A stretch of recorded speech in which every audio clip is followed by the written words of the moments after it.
Chers amis, pour cette nouvelle chronique KTO, je voudrais revenir avec vous sur le magnifique voyage que le pape a fait en Irak le week-end dernier. Et d'ailleurs, je tiens à remercier KTO pour tout le suivi de ce voyage qu'ils ont fait et qui nous ont permis de suivre le Saint-Père au jour le jour dans ce voyage magnifique et prophétique. Ce soir, je voudrais nous reposer une question. Comment est-ce que nous pouvons nous-mêmes, en France et en Europe, recevoir ce voyage qui nous paraît si loin et qui pourrait paraître déconnecté de ce que nous vivons ici? À mon avis, le voyage du pape François est une réussite sur 3 plans que je voudrais détailler avec vous. Le premier plan, c'est une réussite humaine et ecclésiale.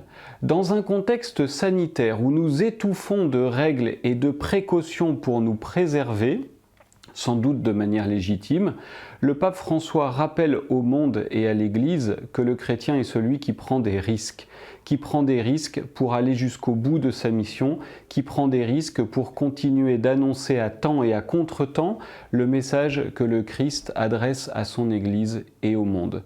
Au fond, à quel risque suis-je prêt pour aller jusqu'au bout de l'appel que le Christ m'adresse? Et je crois que le pape François a posé un acte très prophétique ce week-end en acceptant et en assumant ces risques.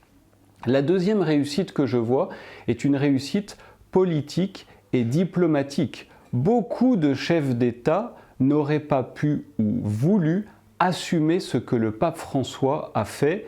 Il a visité ce pays d'Irak pendant 3 jours au vu de tout le monde en assumant le discours de paix et de fraternité qu'il voulait porter. D'ailleurs, le Premier ministre irakien a voulu que le 6 mars devienne une journée nationale de la tolérance et de la coexistence pour se souvenir du message prophétique que le pape François nous a donné.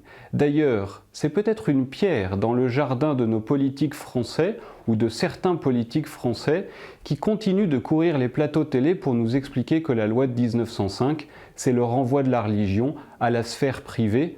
Peut-être que eux aussi pourraient réfléchir à partir du voyage du pape François en Irak.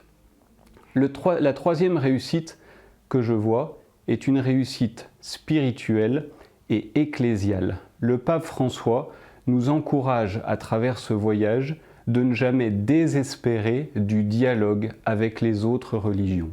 Peut-être ce que nous vivons pourrait nous conduire à une forme de désespérance, et le pape François, à travers toutes ces rencontres, nous a montré combien la force de la prière et du dialogue conduisait à la paix bien plus que la violence et l'ignorance.